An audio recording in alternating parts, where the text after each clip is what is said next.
Hi മക്കളെ, നമസ്കാരം. സ്മിത ടീച്ചറാണ്. കഴിഞ്ഞ ക്ലാസ്സിൽ 120 മാർക്കിന്റെ മോഡൽ ക്വസ്റ്റ്യൻ പേപ്പർ വർക്ക്ഔട്ട് ചെയ്യുന്നതിനെ കുറിച്ച് പറഞ്ഞിരുന്നു. ഫോക്കസ് ഏരിയ ബേസ്ഡ് ആയിട്ടുള്ള 120 മാർക്കിന്റെ അടിപൊളി ക്വസ്റ്റ്യൻ സെറ്റാണ് നിങ്ങൾക്ക് വേണ്ടി അവതരിപ്പിക്കുന്നത്. ഇന്ന് 1 മാർക്കിന്റെയും 5 മാർക്കിന്റെയും ചോദ്യങ്ങളും അവയുടെ ഉത്തരങ്ങളും കാണാം. 1 മാർക്കിന്റെ 10 ചോദ്യങ്ങൾ, 5 മാർക്കിന്റെ 4 ചോദ്യങ്ങൾ, അങ്ങനെ മൊത്തം 30 മാർക്കിന്റെ ക്വസ്റ്റ്യൻസ് ആണ് ഇന്ന് വർക്ക്ഔട്ട് ചെയ്തു തരുന്നത്. എല്ലാവർക്കും ക്ലാസ്സിലേക്ക് സ്വാഗതം. പരീക്ഷയ്ക്ക് നല്ല മാർക്ക് സ്കോർ ചെയ്യാൻ തീർച്ചയായും എല്ലാവർക്കും സാധിക്കും. ആശംസകൾ.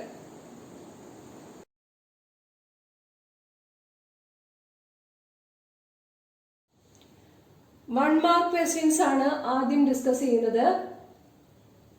10 ചോദ്യങ്ങൾ തന്നിട്ടുള്ളതിൽ നിന്ന് 6 എണ്ണത്തിനാണ് ഉത്തരം എഴുതേണ്ടത്.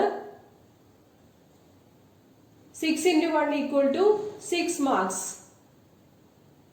മാക്സിമം സ്കോർ ചെയ്യാനാവും. First question, which one of the following is the weakest force in nature?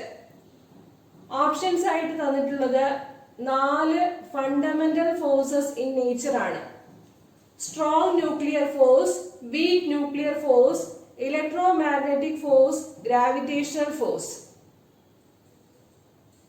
Fundamental forces in നേച്ചറിനെ സംബന്ധിച്ച ഒരു ചോദ്യം തീർച്ചയായും പരീക്ഷയ്ക്ക് പ്രതീക്ഷിക്കാം.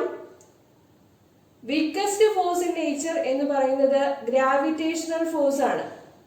മറ്റൊരു ചോദ്യം ഈ ഭാഗത്തുനിന്ന് പ്രതീക്ഷിക്കാവുന്നത് ഫോഴ്സസിന്റെ മാഗ്നിറ്റ്യൂഡിന്റെ ആരോഹണ ക്രമത്തിലോ അവരോഹണ ക്രമത്തിലോ അവയെ അറേഞ്ച് ചെയ്യാനായിട്ടായിരിക്കും. ആ ഭാഗവും പഠിച്ചിരിക്കണം.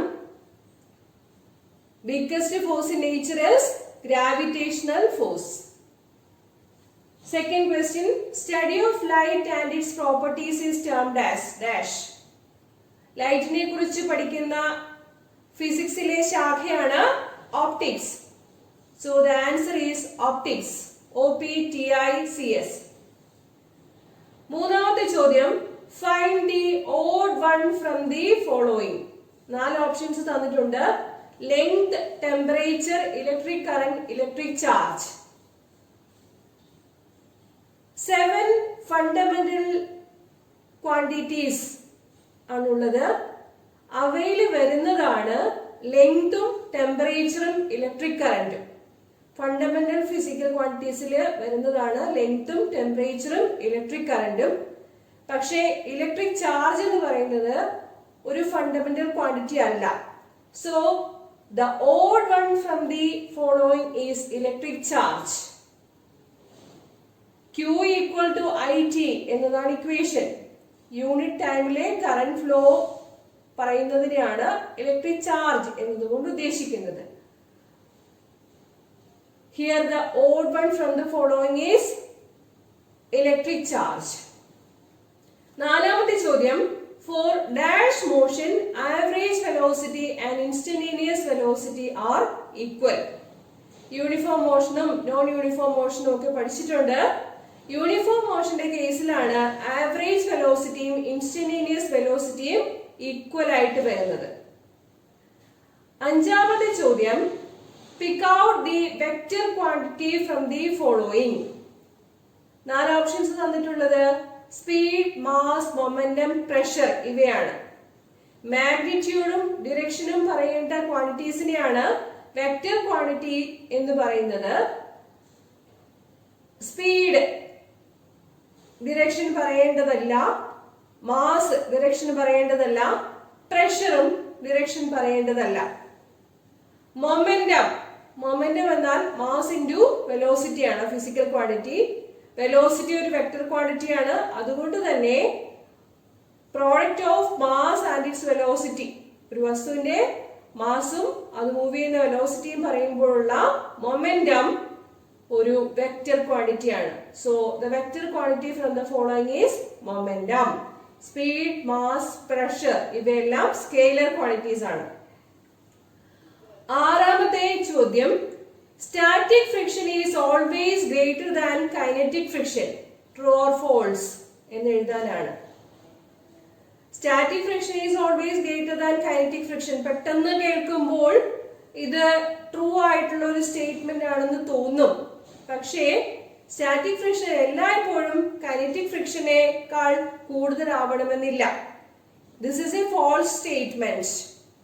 ലിമിറ്റിംഗ് സ്റ്റാറ്റിക് ഫ്രിക്ഷന്റെ കേസിൽ പറയുമ്പോഴാണ്, അതായത് മോഷൻ തുടങ്ങുന്ന ആ മൊമെന്റില് ഫ്രിക്ഷൻ കണക്കാക്കുമ്പോഴാണ് സ്റ്റാറ്റിക് ഫ്രിക്ഷൻ കൈനറ്റിക് ഫ്രിക്ഷനേക്കാളും കൂടുതലായിട്ടുള്ളത്. മോഷൻ തുടങ്ങിയതിനു ശേഷം അങ്ങനെ നമുക്ക് പറയാൻ പറ്റില്ല.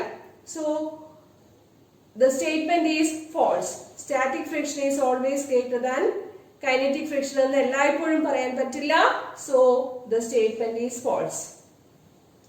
ഏഴാമത്തെ ചോദ്യം, on the surface of the earth acceleration due to gravity is maximum or minimum. Acceleration due to gravity small g എന്ന ആൽഫബറ്റ് ഉപയോഗിച്ചിട്ടാണ് റെപ്രസെന്റ് ചെയ്യാറുള്ളത്. അതിന്റെ വാല്യൂ സർഫസ് ഓഫ് ദി എർത്തിലെ 9.8 മീറ്റർ പെർ സെക്കൻഡ് സ്ക്വയർ ആണെന്ന് നമുക്കറിയാം. Capital G capital M divided by R square equal to small G എന്നതാണ് expression. Where R is the radius of the earth. ഉയരങ്ങളിലേക്ക് പോകും തോറും അതുപോലെ ഡെപ്തിലേക്ക് വരും തോറും ആക്സിലറേഷൻ ഡ്യൂ ടു ഗ്രാവിറ്റി കുറഞ്ഞു വരുന്നതായിട്ടാണ് കാണുന്നത്. ഭൂമിയെ ഒരു പെർഫെക്റ്റ് സ്ഫിയർ ആയിട്ട് കൺസിഡർ ചെയ്യുകയാണെങ്കിൽ റേഡിയസ് ഓഫ് എർത്ത് ഒരു കോൺസ്റ്റന്റ് വാല്യൂ ആയിട്ട് അസ്യൂം ചെയ്യാം. It is not at all a constant, പക്ഷേ പെർഫെക്റ്റ് സ്ഫിയർ ആയിട്ട് അസ്യൂം ചെയ്തുകൊണ്ട് കണക്കാക്കുകയാണെങ്കിൽ റേഡിയസ് ഓഫ് എർത്ത് ഒരു കോൺസ്റ്റന്റ് ആയിട്ട് അസ്യൂം ചെയ്യാം. അങ്ങനെ വരുമ്പോൾ gm/r² എന്നുള്ള വാല്യൂ മാക്സിമം വരുന്നത് on the surface of the earth ആയിരിക്കും. So on the surface of the earth acceleration due to gravity is maximum and its value is 9.8 meter per second square. അടുത്ത ചോദ്യം, heat engine is a device which is used to convert heat energy into mechanical energy. അപ്പോ ഫിൽ ചെയ്യാനുള്ളത് mechanical എന്നുള്ളതാണ്. Heat എനർജിയെ mechanical energy ആയിട്ട് convert ചെയ്യുന്ന ഡിവൈസിനെ പറയുന്ന പേരാണ് heat engine. Carnot engine, അതിന്റെ പ്രോസസ്സസ് എല്ലാം പഠിക്കണം, ഇമ്പോർട്ടന്റ് ആണ്. 9th question, rotational analog of force is dash. Rotational analogue of ഫോഴ്സിനെ പറയുന്ന പേരാണ് torque. TORQUE. Rotating effect of force നമ്മുടെ സീസോയിലൊക്കെ കാണുന്ന അല്ലെങ്കിൽ ത്രാസിലൊക്കെ കാണുന്ന ആ ഒരു റൊട്ടേറ്റിംഗ് ഇഫക്റ്റ് ഓഫ് ഫോഴ്സിനെ പറയുന്ന പേരാണ് എന്ത്? Torque. So rotational analogue of force is torque. Torque tau equal to vector R cross vector F എന്നതാണ് expression. Rotational analogue of force is torque. Last question, 90 degree Fahrenheit equal to dash Kelvin. 4 options തന്നിട്ടുണ്ട്, അത് നമുക്ക് workout ചെയ്യണം. ഇവിടെ 2 scales of temperature ആണ് തന്നിരിക്കുന്നത്, Fahrenheit സ്കെയിലും kelvin സ്കെയിലും. Fahrenheit സ്കെയിലിൽ നിന്ന് കെൽവിൻ സ്കെയിലിലേക്ക് എങ്ങനെ മാറ്റാം എന്നുള്ളത്, അല്ലെങ്കിൽ ഫാരൻഹീറ്റ് സ്കെയിലിൽ നിന്ന് സെൽഷ്യസ് സ്കെയിലിലേക്ക് എങ്ങനെ മാറ്റാം എന്നുള്ളതൊക്കെ പരീക്ഷയ്ക്ക് തീർച്ചയായും പ്രതീക്ഷിക്കാവുന്ന ഒരു ക്വസ്റ്റ്യൻ ആണ്. ഇത് വർക്ക്ഔട്ട് ചെയ്യണം. ചെയ്യുമ്പോൾ കിട്ടുന്ന ആൻസർ 309.8 കെൽവിൻ എന്നാണ്. അത് എങ്ങനെയാണ് കിട്ടുന്നതെന്ന് ചെയ്ത് കാണിച്ചു തരാം. ഓക്കെ, സി സെൽഷ്യസ് സ്കെയിലിലെയും എഫ് ഫാരൻഹീറ്റ് സ്കെയിലിലെയും കെ കെൽവിൻ സ്കെയിലിലെയും ടെമ്പറേച്ചർ വാല്യൂസ് ആണെന്നിരിക്കട്ടെ. അങ്ങനെയാണെങ്കിൽ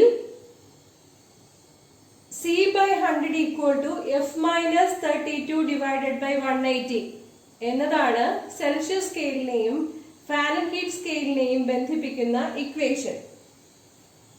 നമുക്കറിയാം സെൽഷ്യസ് സ്കെയിലില് ഐസ് പോയിന്റ് എന്ന് പറയുന്നത് 0 ഡിഗ്രി സെൽഷ്യസ് ആണ്. സ്റ്റീം പോയിന്റ് എന്ന് പറയുന്നത് 100 ഡിഗ്രി സെൽഷ്യസ് ആണ്. 100 ഈക്വൽ ഡിവിഷൻസ് ആയിട്ട് കണക്കാക്കുമ്പോഴാണ് C/100 എന്ന് എടുക്കുന്നത്. ഇനി ഫാരൻഹീറ്റ് സ്കെയിലിലാണെങ്കിൽ ഐസ് പോയിന്റിന് കറസ്പോണ്ടിങ് ആയിട്ടുള്ളത് 32 ഡിഗ്രി ഫാരൻഹീറ്റ് ആണ്. സ്റ്റീം പോയിന്റ് ആയ 100 ഡിഗ്രി സെൽഷ്യസിന് ഇക്വലന്റ് ആയിട്ടുള്ളത് 212 ഡിഗ്രി ഫാരൻഹീറ്റ് ആണ്. 180 ഈക്വൽ ഡിവിഷൻസ് ആണ് ഫാരൻഹീറ്റ് സ്കെയിലുള്ളത്. അങ്ങനെയാണ് F-32 ഡിവൈഡഡ് ബൈ 180 എന്ന് എടുക്കുന്നത്. 100ഉം 180ഉം ക്യാൻസൽ ചെയ്യുമ്പോഴേക്കും കിട്ടുക C/5 equal to F-32 divided by 9 ആണ്. വളരെ ഇമ്പോർട്ടന്റ് ആണ് relationship. Conversion of one scale of temperature into another scale തീർച്ചയായിട്ടും ചോദിക്കും, അപ്പൊ പഠിച്ചിരിക്കണം. So C equal to 5/9 into F-32. നമുക്ക് ഫാരൻഹീറ്റ് സ്കെയിലിലെ വാല്യൂ തന്നിട്ടുണ്ട്, 98 ഡിഗ്രി ഫാരൻഹീറ്റ് ആണ്. So 5/9 into 98 minus 32. 98 minus 32 is 66.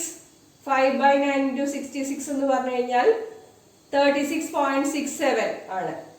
Therefore Fahrenheit സ്കെയിലും സെൽഷ്യസ് സ്കെയിലുമായിട്ടുള്ള റിലേഷൻഷിപ്പ് ആയി കഴിഞ്ഞു. 98 degree Fahrenheit equal to 36.67 degree Celsius body temperature ആണ് തന്നിരിക്കുന്നത്.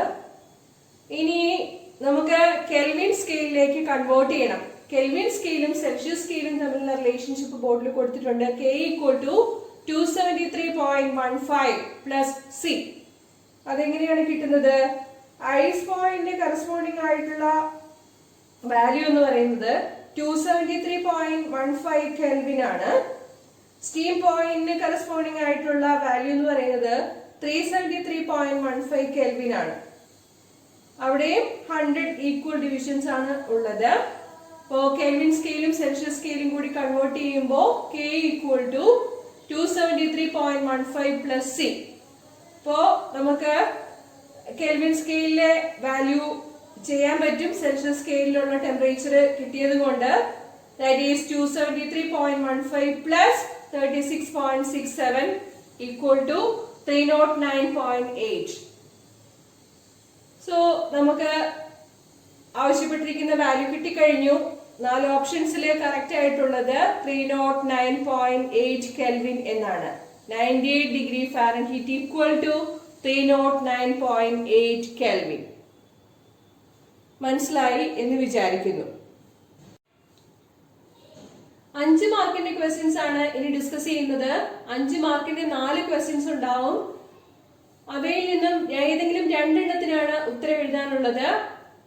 2 into 5 equal to 10 marks. പരമാവധി സ്കോർ ചെയ്യാം. First question, the figure shows a body of mass m placed at a height h. A, B, C are the points on the trajectory of this body on freely falling.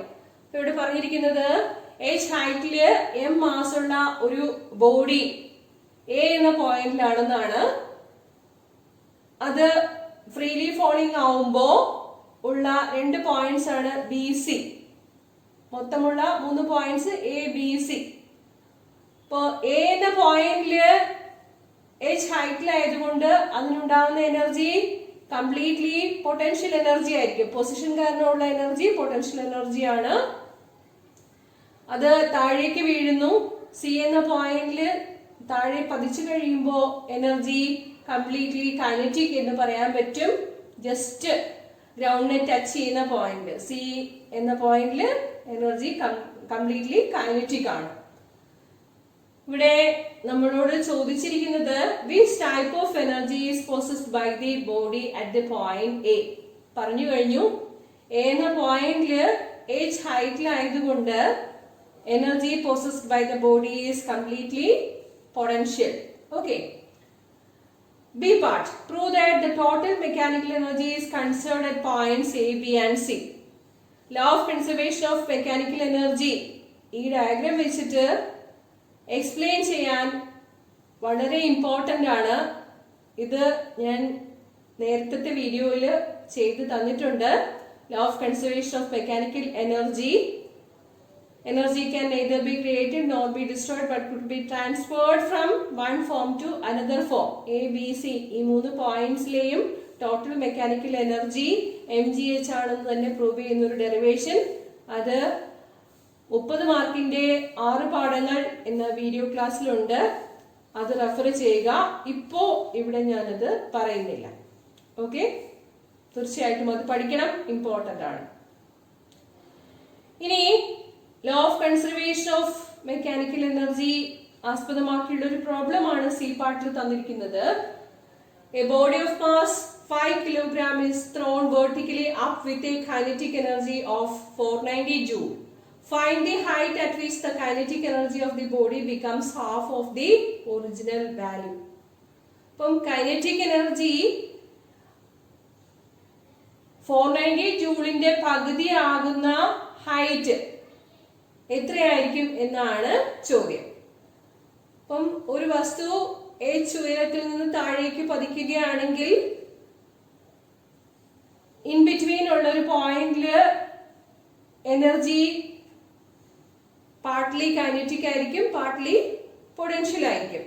Law of conservation of mechanical energy വെച്ചിട്ട് നമുക്ക് പറയാൻ പറ്റും loss in kinetic energy equal to gain in potential energy. അപ്പോഴാണ് kinetic energy plus potential energy equal to a constant എന്നുള്ള law of conservation of mechanical എനർജിയുടെ statement നമുക്ക് കിട്ടുന്നത്.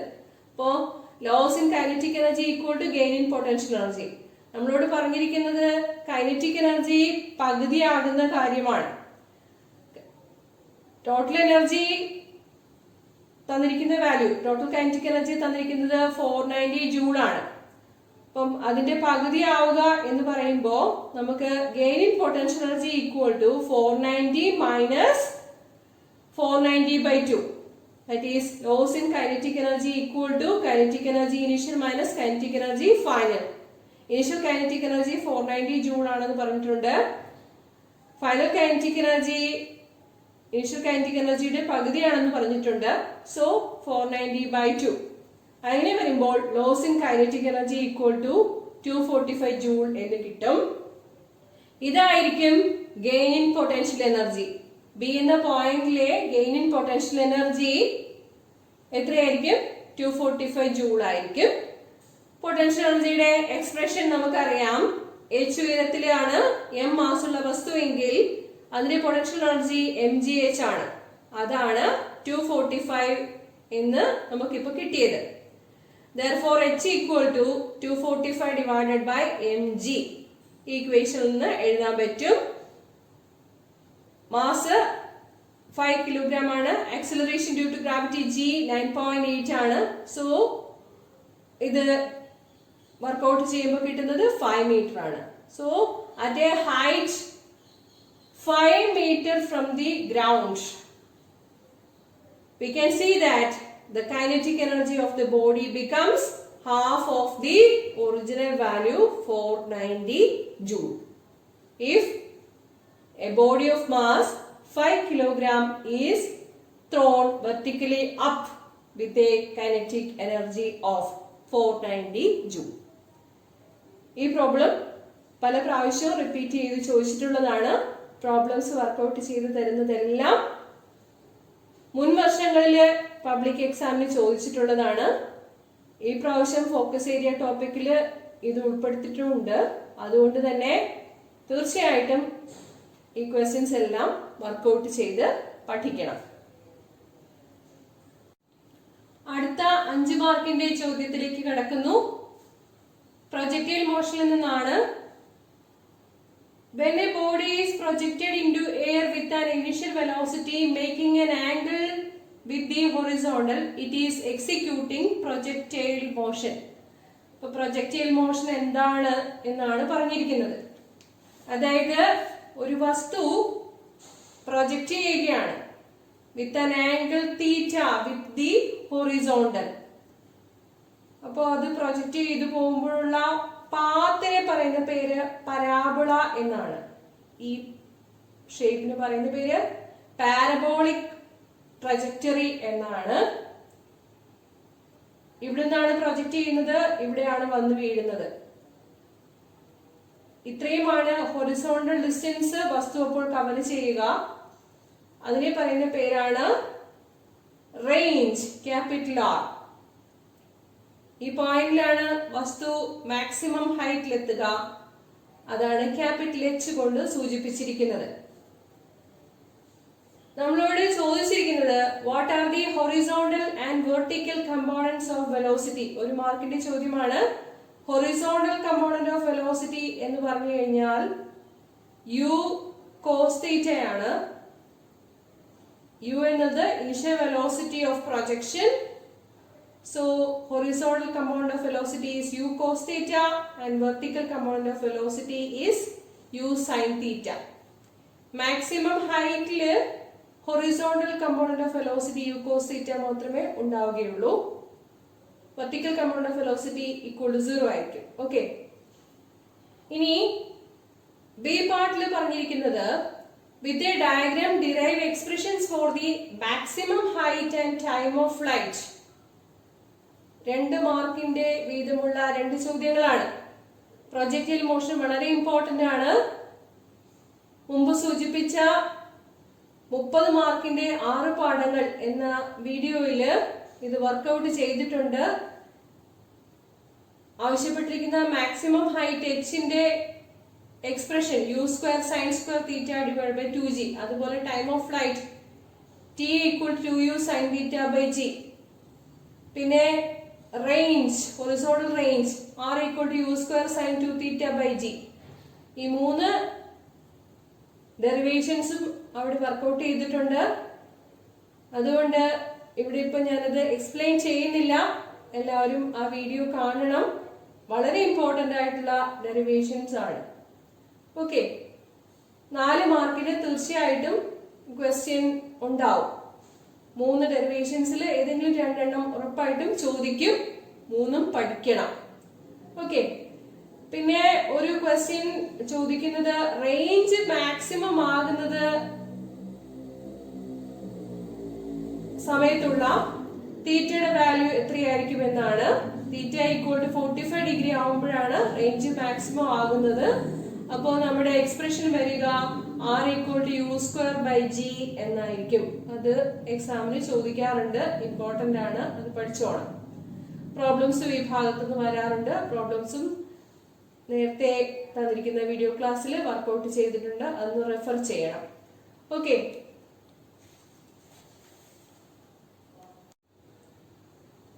Graph വരച്ച് ഉത്തരം കണ്ടെത്താനുള്ള ചോദ്യം തീർച്ചയായിട്ടും പരീക്ഷയ്ക്ക് പ്രതീക്ഷിക്കാം. അത്ര ഒരെണ്ണമാണ് 5 മാർക്കിന്റെ ആയിട്ട് അടുത്തത് കാണുന്നത്. An object released from a point near the surface of the earth is said to be in free fall.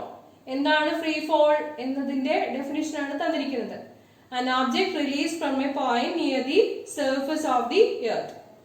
അവിടെ എയർ റെസിസ്റ്റൻസ് നെഗ്ലക്ട് ചെയ്യണം.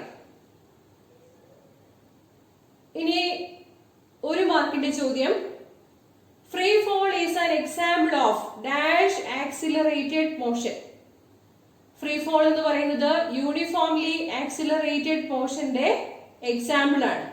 സോ എ പാർട്ടിന്റെ answer uniformly accelerated motion. B part draw the velocity time graph for the above motion. Uniformly accelerated motion free ഫോളിന്റെ കേസിലുള്ള velocity time graph വരയ്ക്കാനാണ് പറഞ്ഞിരിക്കുന്നത്. Velocity time graph ഇങ്ങനെയായിരിക്കും. അപ്പം velocity time graph, velocity along the y axis and time along the x axis, uniformly accelerated motion ആണ്. Initial velocity v0, final velocity vt, uniform acceleration motion ആണ്. അപ്പൊ ഇവിടെ നമുക്ക് points mark ചെയ്യാം. ഇതാണ് A എന്ന പോയിന്റ്, ഇത് ബി, ഇത് ഡി, ഇത് ഇ. ഇനി പറഞ്ഞിരിക്കുന്നത് using the above graph obtain the expression for the displacement of a particle in time T. അപ്പം area under the velocity time graph gives displacement. ഈ ഗ്രാഫിന്റെ, അതായത് O A B D E എന്ന പോർഷന്റെ area കണ്ടുപിടിക്കാനാണ് പറഞ്ഞിരിക്കുന്നത്. Using the above graph obtain the expression for the displacement of the particle. Area under the velocity time graph gives the displacement. Displacement എന്ന് പറയുന്നത് കണ്ടുപിടിക്കാൻ വേണ്ടിയിട്ട് ഏരിയയെ രണ്ട് പോർഷൻ ആയിട്ട് നമുക്ക് കൺസിഡർ ചെയ്യാം. ആദ്യത്തെ ഏരിയ OADE ആയിരിക്കും. രണ്ടാമത്തെ ഏരിയ ABD ആണ്. OADE എന്ന് പറയുന്നത് റെക്ടാംഗുലർ പോർഷൻ ആണ്. റെക്ടാംഗുലർ പോർഷന്റെ ഏരിയ എന്ന് പറയുമ്പോൾ OA into OE ആയിരിക്കും. OA തന്നിരിക്കുന്നത് V0 ആണ്. OE ഈ പോയിന്റ് വരെയുള്ള സമയം T ആണ്. സോ ഏരിയ OADE എന്ന് പറയുന്നത് V0 into T ആണ്. ഇനി ABD എന്ന് പറയുന്നത് ഒരു ട്രയാംഗുലർ പോർഷൻ ആണ്. അപ്പം ട്രയാംഗിളിന്റെ ഏരിയ എന്ന് പറയുന്നത് ഹാഫ് BH ആണ്. ഇത് ബേസ്, ഇത് H. ഇപ്പോ ബേസിന്റെ വാല്യൂ വരുന്നത് AD ആണ്. AD എന്നാൽ T ആണ്. So half into T. ഇനി ഹൈറ്റ് ആയിട്ട് വരുന്നത് BD എന്ന ഭാഗമാണ്. BD എന്ന് പറഞ്ഞു കഴിഞ്ഞാൽ ഇവിടെയുള്ളത് VT ആണ്, ഇവിടെയുള്ളത് V0 ആണ്. സോ BD എന്നുള്ളത് VT മൈനസ് V0 ആയിരിക്കും. നമ്മുടെ വെലോസിറ്റി ടൈം റിലേഷൻഷിപ്പ് അറിയാം. VT equal to V0 plus AT. അപ്പോ ആ വാല്യൂ VTക്ക് പകരം ഇവിടെ സബ്സ്റ്റിറ്റ്യൂട്ട് ചെയ്ത് കൊടുക്കുക. അപ്പൊ എന്ത് കിട്ടും?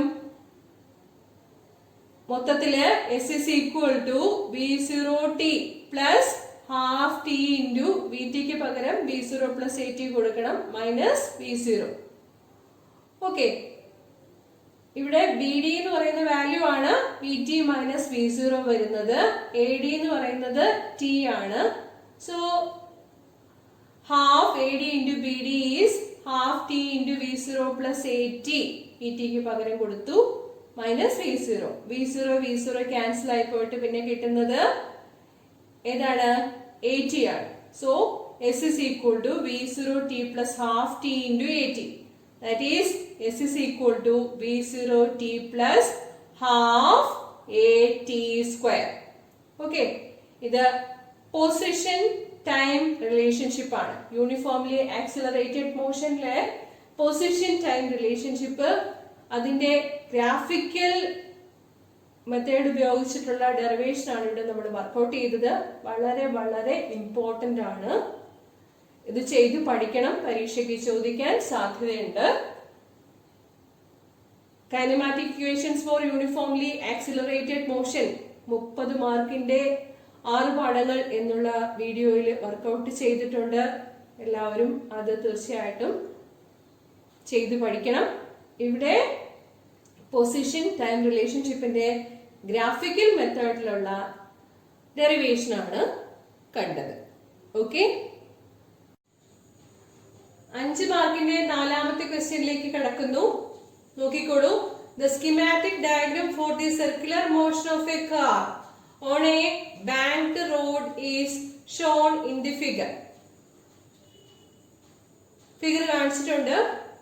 Redraw the diagram showing horizontal and vertical components of normal reaction N and frictional force F and arrive at an expression for the maximum safe speed. ഒരു ഡെറിവേഷൻ ആണ്, 4 മാർക്കിന്റെ ഡെറിവേഷൻ ആണ്, വളരെ ഇമ്പോർട്ടന്റ് ആണ്. നമുക്കത് ചെയ്യാം.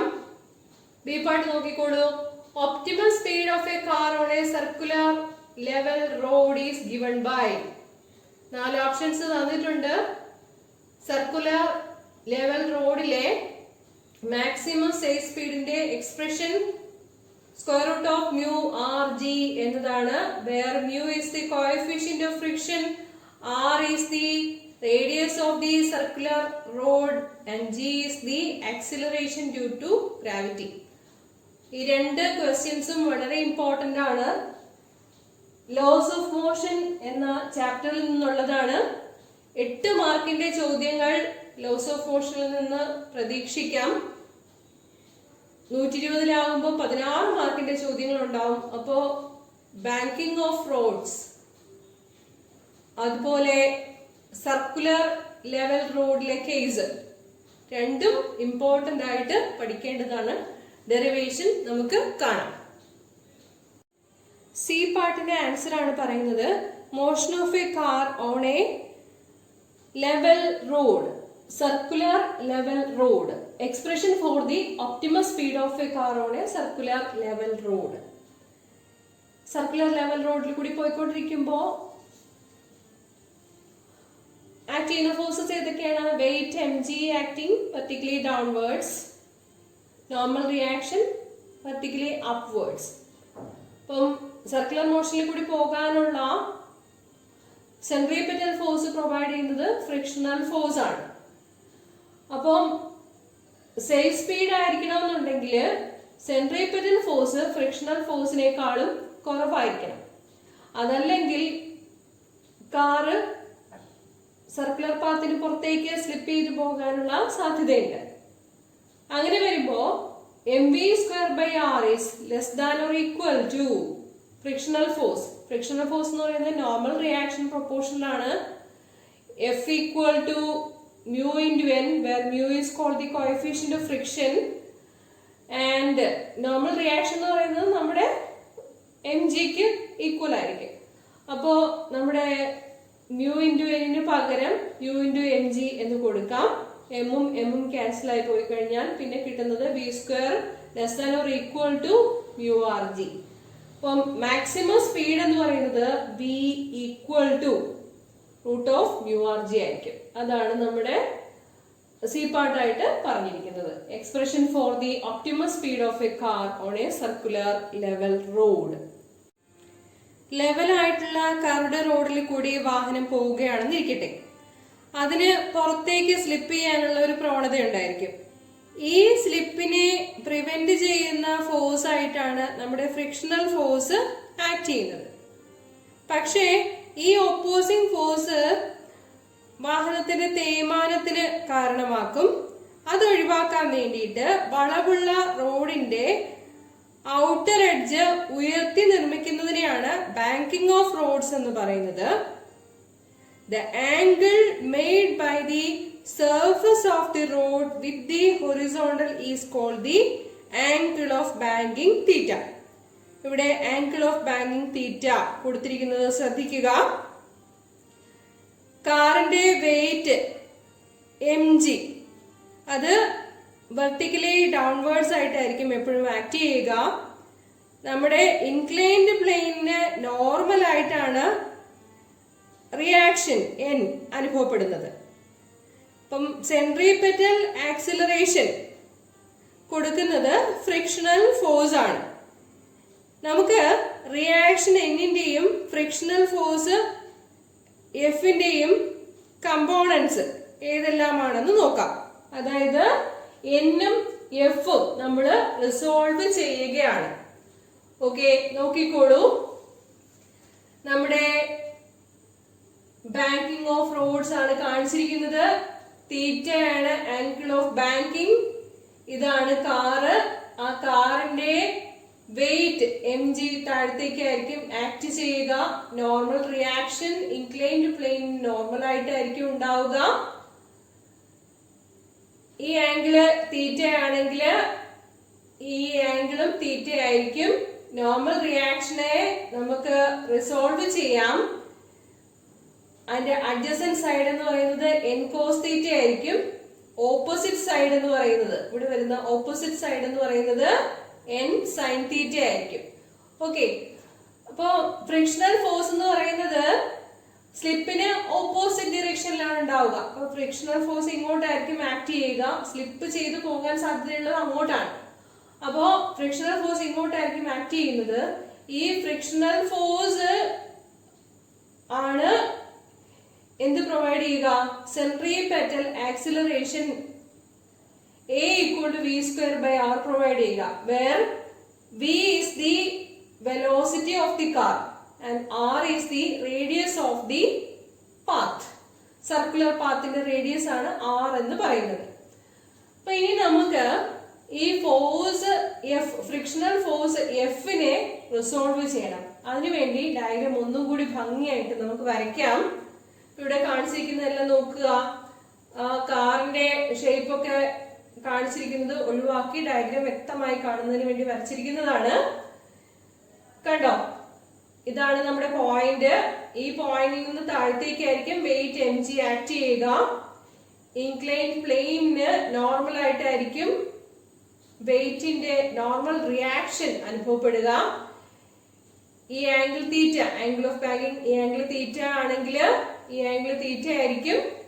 സോ ഇത് എൻ കോസ് തീറ്റ, എന്നിന്റെ adjacent side N cos theta ആയിരിക്കും. അതിന്റെ ഓപ്പോസിറ്റ് സൈഡ് ആയിട്ട് വരുന്നത് എൻ സൈൻ തീറ്റ ആയിരിക്കും. അപ്പൊ ഇവിടെ വരുന്ന അതേ വാല്യൂ തന്നെയാണ് ഇങ്ങോട്ട് വരുന്നത്, എൻ സൈൻ തീറ്റ. ഓക്കെ, ഇനി നമുക്ക് നോക്കേണ്ടത് എന്താന്ന് വെച്ചാല് ഫ്രിക്ഷണൽ ഫോഴ്സ് എഫിനെ റിസോൾവ് ചെയ്യാനുള്ള കാര്യങ്ങളാണ്. അപ്പൊ ഫ്രിക്ഷണൽ ഫോഴ്സ് സ്ലിപ്പ് ചെയ്യുന്ന പുറത്തേക്കാണ്, അതിന്റെ ഓപ്പോസിറ്റ് ഡിറക്ഷനിലേക്കായിട്ടായിരിക്കും ഉണ്ടാവുക എന്ന് പറഞ്ഞു. അപ്പൊ ഇതാണ് നമ്മുടെ ഫ്രിക്ഷണൽ ഫോഴ്സ്. ഈ ആംഗിൾ തീറ്റ ആണെങ്കിൽ ഈ ആംഗിൾ തീറ്റ ആയിരിക്കും ആംഗിൾ ഓഫ് ബാങ്കിങ്. അപ്പോ ഇത് തീറ്റ ആണെങ്കിൽ ആ തീറ്റയുടെ അഡ്ജസന്റ് സൈഡ്, ഈ കാണുന്നതാണ് അഡ്ജസന്റ് സൈഡ് എന്ന് പറയുന്നത്. Adjacent side F cos theta ആയിരിക്കും. അതിന് ഓപ്പോസിറ്റ് ആയിട്ട് വരുന്നത്, തീറ്റയുടെ ഓപ്പോസിറ്റ് ആയിട്ട് വരുന്നതായിരിക്കും എഫ് സൈൻ തീറ്റ. അതാണ് നമ്മുടെ ഓപ്പോസിറ്റ് സൈഡ് ആയിട്ട് വരുന്ന ആ വാല്യൂ തന്നെയാണ് ഇവിടെ കാണിച്ചിരിക്കുന്നത്, എഫ് സൈൻ തീറ്റ. ഓക്കെ, അപ്പോ നമ്മുടെ ഡിറക്ഷൻസ് എല്ലാം ഇവിടെ വ്യക്തമാണ്. കണ്ടോ, ഇവിടുന്ന് അപ്വേർഡ് ഫോഴ്സ് ആയിട്ട് അനുഭവപ്പെടുന്നത് എൻ കോസ് തീറ്റയാണ്. എൻ കോസ് തീറ്റ എന്തെല്ലാമാണ് ബാലൻസ് ചെയ്യുന്നത്? F sine theta plus M G ആണ് ബാലൻസ് ചെയ്യുന്നത്. So N cos theta equal to upward force equal to downward forces F sin theta plus mg, അവയുടെ തുക. അപ്പൊ നമുക്ക് എഴുതാം n cos theta minus F sin theta equal to mg. Equation number 1 ആണെന്ന് ഇരിക്കട്ടെ. ഇനി നമുക്ക് centripetal acceleration A equal to v square by r ആണെന്ന് പറഞ്ഞു. സെൻട്രിപെറ്റൽ ഫോഴ്സ് വേണമല്ലോ. ആ സെൻട്രിപെറ്റൽ ഫോഴ്സ് കൊടുക്കുന്നത് എന്താണ്? ഫ്രിക്ഷണൽ ഫോഴ്സ് ആണ്. ഫ്രിക്ഷണൽ ഫോഴ്സിന്റെ കമ്പോണൻസ് ഏതെല്ലാമാണ് വരുന്നതെന്ന് നമുക്ക് നോക്കണം. M V square by R, M V square by ആറിനെ ഇങ്ങോട്ട് വരുന്ന ഫോഴ്സസ് ഏതെല്ലാമാണ്? എഫ് കോസ് തീറ്റ ഉണ്ട്, പിന്നെ എൻ സൈൻ തീറ്റ ഉണ്ട്. അതാണ് നമ്മുടെ സെൻട്രിപെറ്റൽ ഫോഴ്സ് കൊടുക്കുന്നത്. So n sin theta plus f cos theta equal to mv square by r. ഇത് ഇക്വേഷൻ 1 എന്ന് കൊടുത്തു, ഇത് ഇക്വേഷൻ 2 എന്ന് കൊടുത്തു. ഇക്വേഷൻ 1 നെ ഇക്വേഷൻ 2 കൊണ്ട് ഡിവൈഡ് ചെയ്യുമ്പോൾ n cos theta minus f sin theta divided by n sin theta plus f cos theta equal to mv square by r. m cancel ചെയ്തു പോയി, r മുകളിലേക്ക് പോകുമ്പോൾ rg വരും, rg by v square. ഇനി ഒരു rearrangement കൊടുക്കണം. Coefficient of ഫ്രിക്ഷന്റെ term introduce ചെയ്യുന്നതിന് വേണ്ടിയിട്ട് n cos theta കൊണ്ട് ഡിവൈഡ് ചെയ്യാം. n cos theta കൊണ്ട് ഡിവൈഡ് ചെയ്യുമ്പോൾ എന്ത് വരും? n cos theta, LHS ലെ എല്ലാ ടേംസിനെയും n cos theta കൊണ്ട് ഡിവൈഡ് ചെയ്യണം. n cos theta by n cos theta എന്ന് പറയുന്നത് 1 ആയിരിക്കും. പിന്നെ f sin theta divided by n cos theta എന്ന് പറഞ്ഞാൽ f by n sin theta by cos theta tan theta ആയിരിക്കും. പിന്നെ n sin theta by n cos theta, n cancel ആയി പോയിട്ട് പിന്നെ എന്താ വരിക? tan theta plus f cos theta divided by n cos theta, എന്താ വരിക? cos theta ക്യാൻസൽ ആയി പോയിട്ട് പിന്നെ ഉള്ളത് f by n equal to rg by v square. ഇത് ഇക്വേഷൻ നമ്പർ 3 ആണെന്ന് ഇരിക്കട്ടെ. നമ്മുടെ frictional force F equal to normal റിയാക്ഷന് പ്രൊപ്പോർഷണൽ ആയിട്ടുള്ളതാണ്. So F proportional to n ആണ്, അല്ലെങ്കിൽ F equal to mu into n where n is called the coefficient of friction, or F by n equal to mu ആണ്. Okay, അപ്പോ equation 3-ല് F by എന്നിന് പകരം mu എന്നുള്ള value substitute ചെയ്ത് കൊടുക്കാം. അപ്പൊ കിട്ടുന്നത് 1 minus mu tan theta divided by tan theta plus mu equal to R G by V square, or V square equal to R G V square ഇങ്ങോട്ട് കൊടുക്കാം. അപ്പം എന്താ വരിക? R G into tan theta plus mu divided by 1 minus mu tan theta ആയിരിക്കും V സ്ക്വയറിന്റെ value വരിക. Or V equal to square root of R G into tan theta plus mu divided by 1 minus mu tan theta. Okay, അപ്പൊ ഇതാണ് frictional force consider ചെയ്യുമ്പോഴുള്ള നമ്മുടെ banked റോഡിൽ കൂടിയുള്ള safe സ്പീഡിന്റെ എക്സ്പ്രഷൻ. ഓക്കെ, ഇനി ഒപ്റ്റിമം സ്പീഡിലാണ് പോകുന്നതെങ്കിൽ ഫ്രിക്ഷണൽ ഫോഴ്സിനെ ഇല്ലാത്തതായിട്ട് കണക്കാക്കാം. അതായത് മ്യൂ ഈക്വൽ ടു 0 എന്ന് കൺസിഡർ ചെയ്യാം. അങ്ങനെയാകുമ്പോ ഒപ്റ്റിമം സ്പീഡിന്റെ എക്സ്പ്രഷൻ വരിക v equal to root of R G tan theta എന്നായിരിക്കും. So motion of a car on a banked road, ഈ രണ്ട് എക്സ്പ്രഷൻസും വളരെ ഇമ്പോർട്ടന്റ് ആണ്. നമ്മളോട് ചോദിച്ചിരിക്കുന്നത് ഇത് ചെയ്യാനാണ്. v equal to root of R G into tan theta plus mu divided by 1 minus mu tan theta. വളരെ മിനിമം സ്റ്റെപ്സ് മാത്രമേ ഞാൻ പറഞ്ഞിട്ടുള്ളൂ. കാര്യങ്ങൾ മനസ്സിലായിട്ടുണ്ടാവും എന്ന് വിചാരിക്കുന്നു. ബോർഡിലുള്ള എല്ലാം വ്യക്തമായിട്ട് മനസ്സിലാക്കണം. നമ്മുടെ ഫ്രിക്ഷണൽ ഫോഴ്സിനെയും നോർമൽ റിയാക്ഷനെയും ഒക്കെ റിസോൾവ് ചെയ്യുന്നത് നല്ല ഭംഗിയായിട്ട് പഠിക്കണം. ഇതാണ് നമ്മുടെ ഡയഗ്രാം എന്ന് പറയുന്നത്. ഓക്കെ, ഇന്നത്തെ ക്ലാസ്സിൽ പറഞ്ഞു തന്ന 1 മാർക്കിന്റെയും 5 മാർക്കിന്റെയും ചോദ്യോത്തരങ്ങൾ എല്ലാവർക്കും മനസ്സിലായിട്ടുണ്ടാവും എന്ന് വിചാരിക്കുന്നു. ഡൗട്ട്സ് എന്തെങ്കിലും ഉണ്ടെങ്കിൽ കമന്റ് ബോക്സിൽ സൂചിപ്പിക്കണം. എല്ലാവരുടെയും പ്രതികരണങ്ങൾ ആവശ്യമാണ്. മനസ്സിലാവാത്തത് അടുത്ത ക്ലാസ്സിൽ വീണ്ടും റിപ്പീറ്റ് ചെയ്തു തരാം. തുടർന്നുള്ള ക്ലാസ്സുകളിൽ 2 മാർക്കിന്റെയും 3 മാർക്കിന്റെയും 4 മാർക്കിന്റെയും ചോദ്യോത്തരങ്ങളും കൂടി പറഞ്ഞു തരുന്നതായിരിക്കും. ഓക്കെ, അപ്പൊ അടുത്ത ക്ലാസ്സിൽ കാണാം. നന്ദി, നമസ്കാരം.